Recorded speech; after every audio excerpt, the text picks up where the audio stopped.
Why is it so hard to make new friends when you're an adult? Or is it just me? I mean, it is easy to meet new people when you're a kid or even when you're in college, but there's something that happens when you get to middle age, and it is really hard to make new friends. And good friendships are the key to managing anxiety and your overall happiness. On this Dying to Ask podcast, how to make friends as an adult. Things you can try, places you can go, how you can reestablish a connection with someone you lost contact with years ago without coming across as creepy. I'm Deirdre Fitzpatrick. I'm your host today, and I'll be joined by a relatively recent new friend, Cindy Muchnick. You'll find out why I have a real housewife of Orange County to thank for one of my new besties.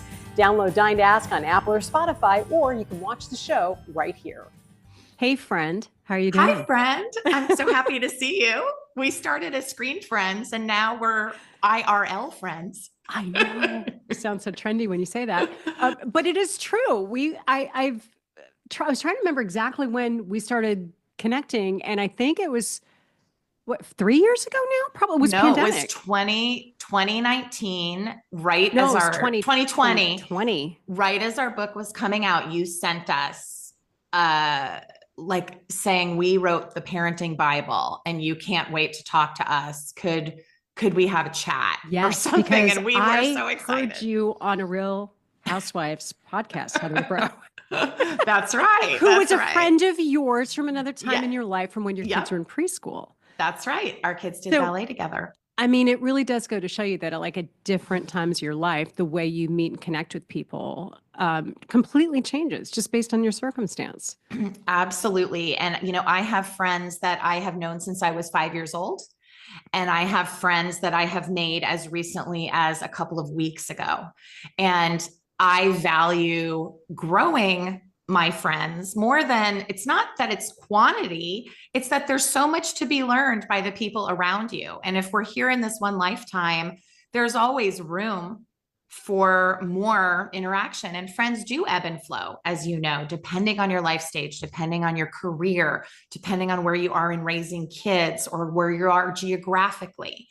And so it's been really fun for me to feel like I have this wide range of women that I can call on sort of for different aspects of my own life, and with different wisdom that they can bring to me that I might not be aware of. And then I can sort of do the same for younger friends. Sidebar, when you were sitting at ballet with Heather Dubrow, would you have ever guessed that she'd become like one of the biggest reality stars ever? Oh, I mean, Heather was the sweetest, funniest, like she had this New York brassy, from out of the area. And the reason we connected is I was from San Francisco, she was from New York, and we were kind of fish out of water in Orange County at that point, raising our kids. We both had 4 kids, all pretty close in age. And we would sit on the other side of the glass watching our girls do ballet and laughing and just chatting and doing the kinds of things you would do on a park bench, a generation ago, where you'd push the stroller to the park.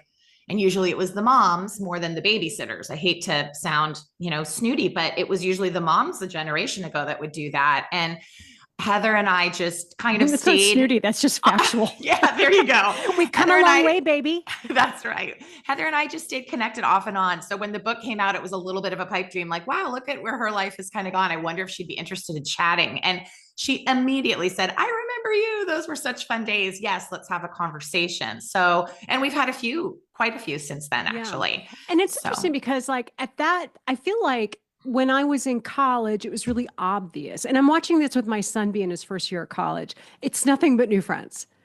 Anytime I talk to him, it's my friend this, my friend that. Like I can't keep track of how many friends there are. I mean, it's super wonderful and it's so exciting. But that's a time in your life where, because you're in a new environment and everybody's new, everybody is forced to be a little bit more open, to putting yourself out there. And so it lends itself to all these new friendships. And then I think your jobs as you get into your 20s or your 30s are like that too, because you're in a new group. And if you're single, you're going out and, it's easy to invite people along. But it's funny when you start to kind of do all the adulty things like having a family, kids in school, all the rest of it. Like when your responsibilities grow, those opportunities for those natural connections with people, and especially I think as women for girlfriends, really shrinks and it becomes very focused. That's right. Remember when you were first getting married and people would say to you, you need to have one date night a week. That's really important. Prioritize your I think we spouse. had like one date night period during the week of all these years. I'm not kidding. I These know. people who have like date night every Tuesday, Yeah. what? Okay, How? right. But the reason I'm saying that is that was sort of a piece of advice you would get. Like, make sure you have a date night that's just for the two of you, even though the kids are pulling you in a million directions. I feel that way about friendship, that you do need to sort of prioritize the connection, whether it's a text, whether it's a Zoom, whether it's a little outreach, and put yourself out there to reconnect even with the people you've lost touch with. And let me give you an example. Okay. About a year ago, I saw somebody on social media come through my feed that I hadn't seen in a while. And it was a friend from college 30 years ago that I had completely lost touch with. And she started liking little things I posted, and I started liking it. It started as just a little, oh my gosh, nice to see your family and nice to see you.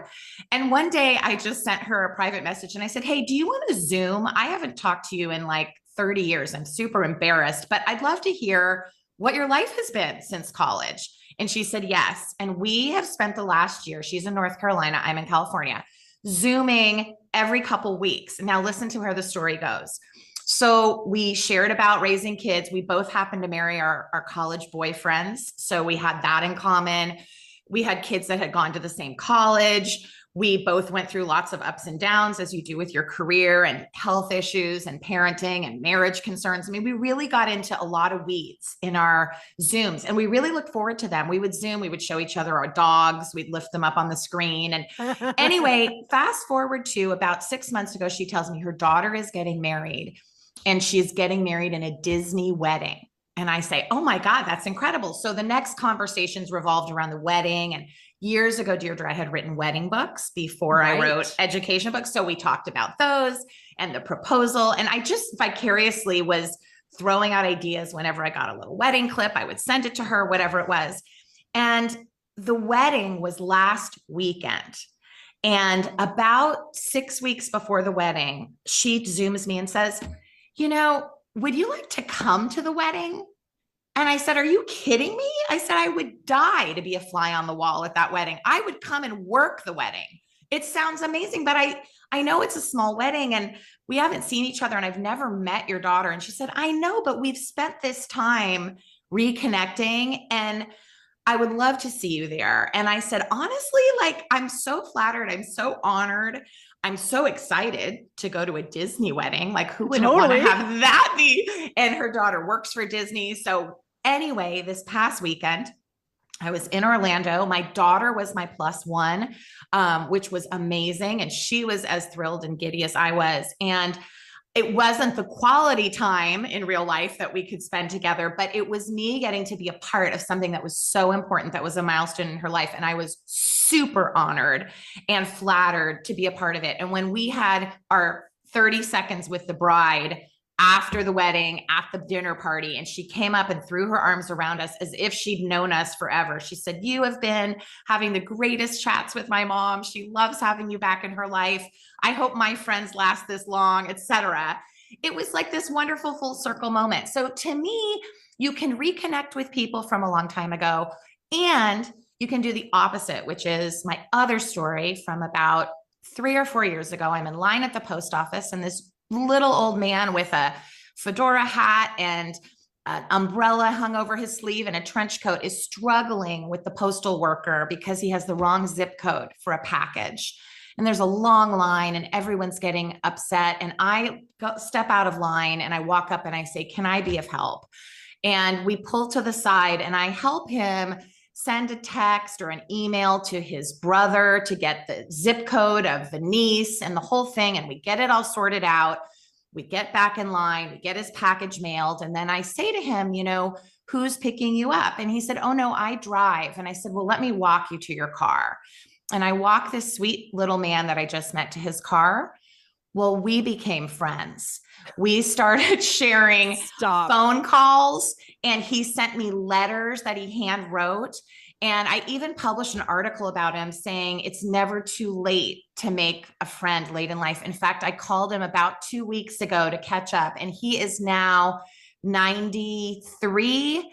His kids are in their 70s. So, I mean, this is someone who I would have really maybe On the nothing surface. on the surface, nothing in common with. And we now share holiday cards, and, we haven't quite gone to dinner, but he is someone I would say has something to fulfill a piece of me, that wisdom to share that I can gain. And he calls me this joyful angel or something that gives him happiness to hear my voice and hear how my kids are doing. And I don't even know the man. So I think if you're courageous enough to just turn to the person next to you in line for coffee, or turn to the person next to you in line at Disneyland, or turn to the person waiting for the Uber while you're both waiting for your 15-minute Uber, whatever it is, there are people all around you that if you're the first to just smile and say hello, might become your next friend.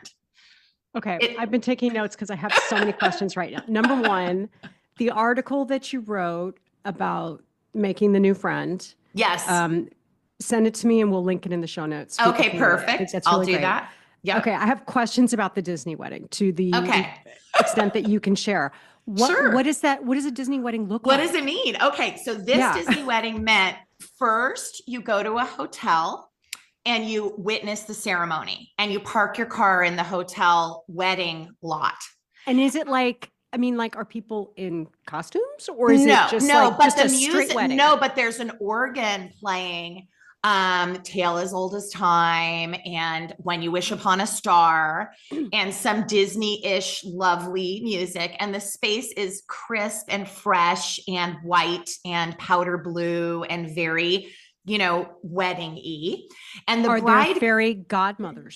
No, the bride can go as crazy as she wants. According to my daughter, there are Disney wedding dresses and Disney villain wedding dresses that you can get with sewn hidden Mickeys in the veil and things that are like really Disney crazy. This, I would say, was very tactful, smooth, not overly Disneyfied, if that makes sense. It does. But then you get on a bus. So you're it's almost like being on a cruise ship. You're kind of confined to the wedding for the time of the wedding, right? Like when you go on a cruise, you have to stay on the boat until the boat docks. It's an experience. You get on a bus, and the bus took us behind the scenes of Disney to Epcot's Italy, where the groom was from Italy. And my daughter and I were going nuts. It was kind of dark, but we could see all the behind the scenes trucks and different, things they were repairing. And it's the area you're not really supposed to see, right? It's amazing. Behind the Disney walls. Very cool. I should probably write an article about this too, with permission from my friend. Then you're escorted with people with like airplane pylon light up things, because it's dark out. You're escorted backstage through Italy at Epcot to this outdoor area that looks like Venice. And it's sort of a big outdoor platform with Venetian like poles and a couple boats right in the water. And that's where the cocktail and hors d'oeuvres were, where we got to watch the Epcot fireworks. So we are walking into the park all dressed up for the wedding in our fanciest clothes, amidst Disney guests who are in coats and hats and their nighttime gears and the whole situation. And we are in like high heels and jewelry and like our fanciest wedding clothes. It was a black tie event. So I am cracking up at the, I don't know, it's not called anachronistic. It's the word I'm looking for is like when it's the opposite, it was like an oxymoron. It was like everyone at Disneyland was in Disney stuff, and then we were in our fanciest gear. So we go watch this show, and we have little appetizers and drinks. And then we're escorted to America, which is right near there. And we go into the pavilion, where it's like the presidential area, and there's columns, and this beautiful area has been cleared out where you usually wait to see like the America exhibit. And that's where our Thanksgiving dinner was served, because the meal has to be American theme.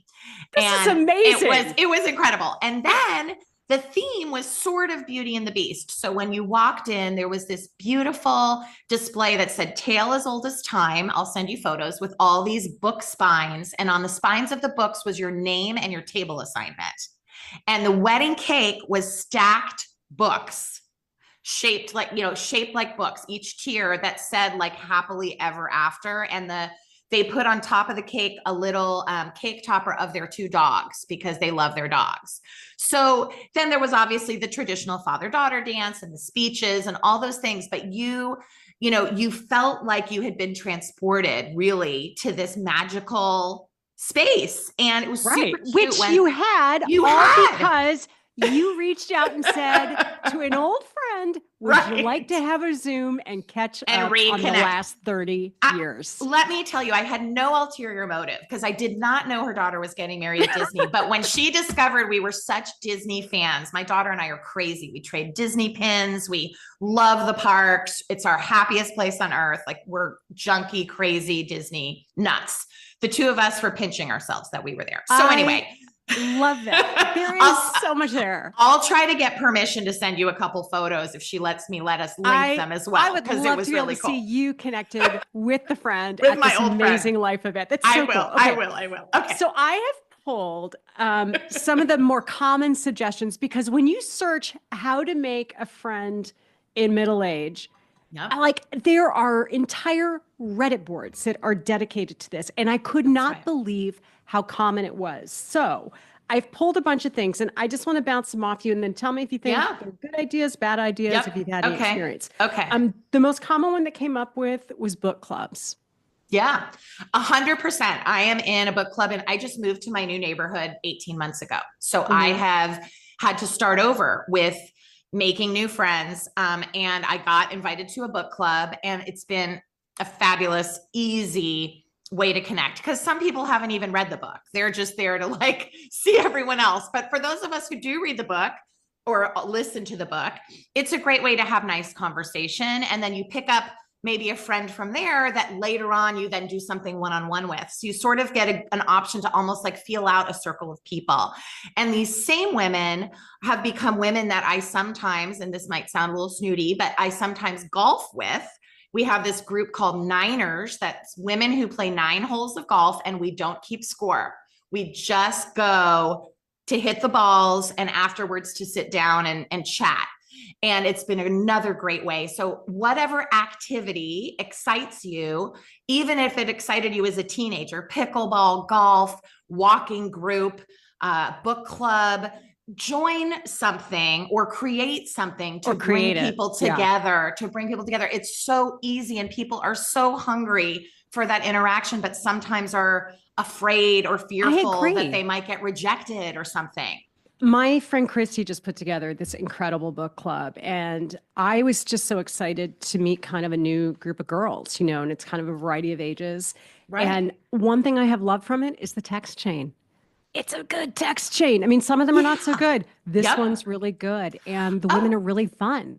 Oh my God. Speaking of text chain, there's a group of women.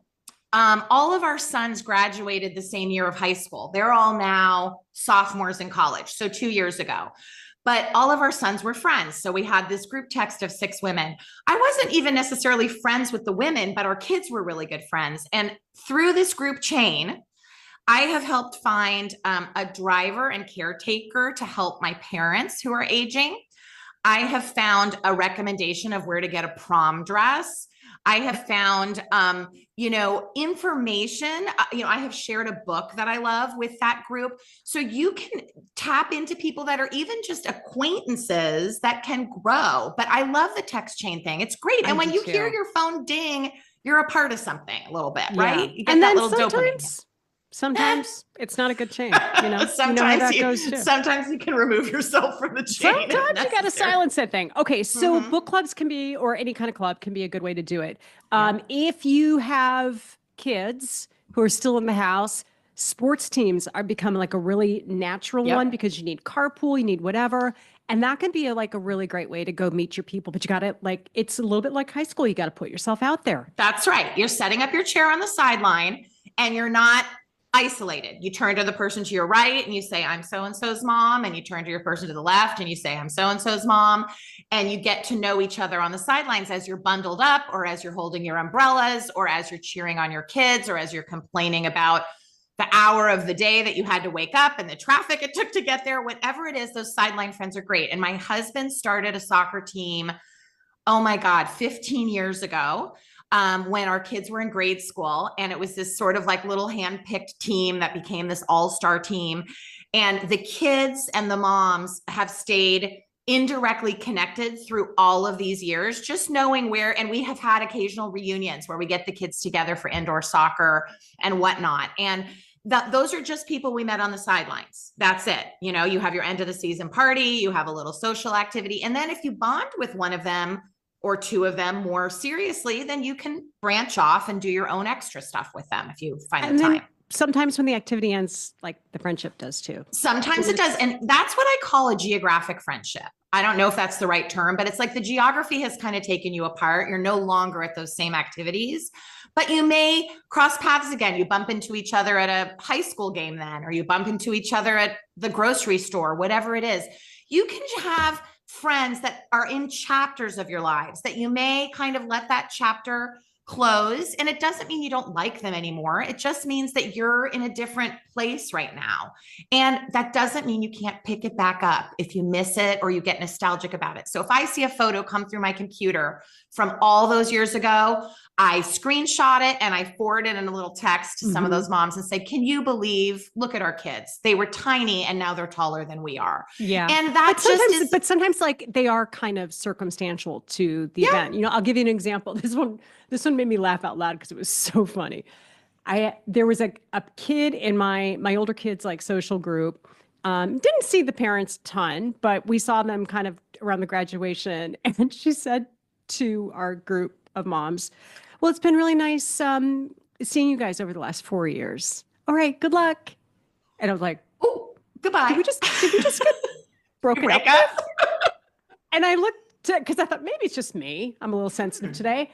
And I look over and I see the reaction on a couple other faces. And they're like, huh, I guess we're done. Interesting. But you know what? That's okay. That's okay. It's all good. Take me off the group text chain now. I guess we're done. Interesting. So interesting. So another suggested place that was brought up to try to make friends once, you know, you're in a different stage in your life is like game groups, like Mahjong, never played it. Yep. Bingo. Scrabble. Scrabble. I'll tell you about Scrabble. Scrabble. Do you have a Scrabble hear? group too? Oh, well, Scrabble is a significant part of my existence because when I started dating my husband, he was a huge Scrabble player. Yes. And I don't know if you know wait a minute. this. Didn't you get proposed to on a Scrabble board? It's coming. It's coming. Oh, yes. sorry. It's all right. Fast forward to, I had to learn to play Scrabble, but not just social Scrabble, like the Q letters, the Q words without a U, like, you know, QAT, QI, like I had to QAID, you know, QAIT, like I had to learn certain words in order. It's not just playing socially in your living room. It's competitive Scrabble. And when I started dating my husband, that was a thing that he did with his family, his grandmother, et cetera, and his parents. And so I learned to play. We got a travel Scrabble board. I always lost. And yes, fast forward to a few years into our relationship, he proposed to me by scattering the words, "Will you marry me?" during a Scrabble game. And I was speechless, which he said it's the only time he's ever heard me not speak. Believe that. Well, we're 30 years later now, so he's put up with me all this time. But the point is, as our relationship grew, he actually joined a Scrabble club. I didn't, he did. And he even played in a Scrabble tournament. Did you know there's like in even Las Vegas, they have hardcore Scrabble, like world series of Scrabble for people who have memorized the whole Scrabble dictionary. Are you making Scrabble? this up? No, I'm not making it up. So Scrabble is a real thing and an incredible game, but also, yes, Mahjong is fantastic. Bingo, you know, anything through a community center or your own group. And I was just, when I was at that wedding weekend, I happened to be at a little spa one day and there were 4 young women in their 20s. And I said, oh, did I miss the memo? I wasn't invited. And they said, oh, we're a Mahjong group. And I said, oh my gosh, how fun. And they were having their 20s, in their 20s, having a spa day together in their late 20s and their early 30s. And they were talking about their kids. I kept overhearing them talk about their kids and who's babysitting today and who's watching them so they could have this spa day together. And honestly, those are the things that do connect us. So whatever the game may be, it doesn't have to be a game like pickleball where you're moving, or golf where you're moving. It could be as simple as a board game. And I think it's a great way to connect. Mahjong has like gone on and on in history. There's, you know, a few different ways to play Mahjong too, because they're played different in different countries and with different cultures as well. Huh. I had no idea, but I love it because you know what? You're active, you're doing something. You're not just sitting there staring at someone. So it That's gives right. you something else to talk about before Right. you bring up those other things. My mom is 85 years old and she plays Mahjong online now with 3 women every Monday night. And one of them was her bridesmaid, and she's been married over 60 years. And one of them is her bridesmaid's sister, and then some other lady. And I happened to be at their house the other day while she was playing. I couldn't speak to her because they're playing Mahjong, but they can speak audio while they're playing. So they're talking, you know, they're older, they're still COVID sensitive and germ sensitive, and they don't necessarily want to be in an enclosed room playing Mahjong, and they live in different places. So they get on and play. My daughter, she plays online canasta. She learned from her grandmother, and she plays it online as well with my sister-in-law, her aunt, and with my mom. And, you know, these online games are also great ways to do it if you can't be in real life. Do you know what's so fun? I've only thought about that like with teenagers. You know, my son is in his room playing on Discord with a whole bunch of, you know, their friends. And I've always thought it was kind of, really? You guys enjoy that, huh? But I think that's really interesting to see other generations getting something out of it too. And it does make me remember being a kid. My grandmother in Ireland played poker every single Wednesday night, 6 p.m. She had a little jar of pennies that they played for. They never played like big money. It was pennies, but it was real poker. Serious. And when we would stay with her in the summer, she made sure that we had our tea, which was dinner, by about 5 o'clock because she had to get ready for the game with the ladies. And they played up until they all died every Wednesday God. So my son, who is 24, played in the poker club in high school. They would go once a week at lunch to like a math classroom, and they couldn't play with money. So they just tore up pieces of paper and they wrote numbers, 1, 2, 3, whatever the paper was worth. Sure. And they played it. And I think that's a great thing to, you know, to play poker. It doesn't have to be for money, but it is a social way to get off of a device, or even if it's on a device electronically, it still allows you to converse about it. And it's a great way to, you know, that's when you have the real conversations, when you're not really thinking too hard and you're busy doing a puzzle or doing other things too. Okay, so we have mentioned book clubs. We've mentioned maybe sports teams that your kids might be on. We've talked about something like a book club or a club that plays games. The fourth one, I think that is also super common and can be really productive is exercise and workouts, right? So that could be everything from maybe it's a running team. I was just recently reading that 20-somethings these running clubs are exploding. Yeah, to meet people too. Want to meet each other. And they want to meet people who are active. Yeah. And they don't have to all be serious. I mean, most of them, I mean, I saw one advertisement for one that was they called it a drinking club with a running problem because it always ended at the bar, right? But they would meet, go for a short run together, but it was a social way to like get to know people. And the nice thing about exercising is it burns off a little of that nervous energy, that anxiety. Right. And when you are running or walking with somebody, you're not looking them in the eye. And sometimes that makes a conversation a lot easier to have. It's a little bit like the teenagers when they start driving and all of a sudden they want to chat with you when they're the ones driving in the front seat. Exercise is like that too, because you're getting that nervous energy out, but then you also can naturally fill that space with just conversation. I agree. I think that's great. And I do, you know, walking, running, whatever's, you know, the gym, those berries boot camps or whatever people are doing that create a community. That's great. But I have to add a fifth one. And this one I think is the one that's really requires some risk taking on the part of the individual. Lay it on me. I just think it's not following an old man out to the parking lot at the post office, is it? No, but it's similar to that. It's smiling and saying hello to the people around you. It's asking a question, you know, of the Uber driver or of the barista or the person at the post office that works behind the counter that you see every couple weeks when you mail a package. And I'll tell you something, my son, who's 24, he was in a business in high school where he bought and sold Legos, if you can believe it, like Lego pieces and Lego parts. And I would go with him to the post office to mail them. And there was this sweet woman named Gloria at the local post office who got to know my son because he was delivering his Lego packages always with tracking and the cheapest way we could get it there because it was his little entrepreneurial business. And when my son was starting to write his college essays for applying to college, he wrote his essay on how kind and what he learned from this postal worker, Gloria, and that you should be a Gloria and you shouldn't be a Joe, because Joe was the postal worker who wasn't nice and wasn't happy and wasn't friendly whenever he would come up. But Gloria had a connection and would check in with him and had an attitude and a kindness and a smile on her face. And so his whole thing was be a Gloria, don't be a Joe, or whatever it was. And I think about that. Those are the relationships. So this book, I have to plug this, The Good Life. It is now my favorite book. I make no commission or anything, but I think I've sold dozens and dozens of copies about this.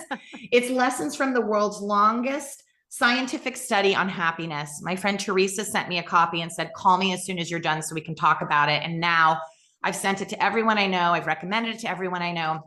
The premise of this book, which they tell you on the first page, so this is not a spoiler, is how important relationships are in our lives in terms of longevity, in terms of, helping us cope, in terms of taking away loneliness. And they say it is not how much money you have. It's not where you went to college. It's not your career. It's not even like your immediate family. It's the relationships you build in your life that make you live longer. And the data in this study, that's in the longest longitudinal study on relationships that's been done, it's 80 years old and it's through Harvard. And they have 1,500 original participants in the study. And 90% of them have stayed with the study until their death. And then their wives and their children and their grandchildren have agreed to be part of the study. John F. Kennedy was one of the original people who was a part of this study. It's a fascinating book. I recommend everybody read it with your spouse, read it at any life stage. Get your kids maybe in their 20s to read it and then read it again in their 30s or 40s. This book will teach you why it's so important to build these relationships because it makes you live longer. It improves your health. I hope I live to 120. This book, if it's correct, means I should live a really long time.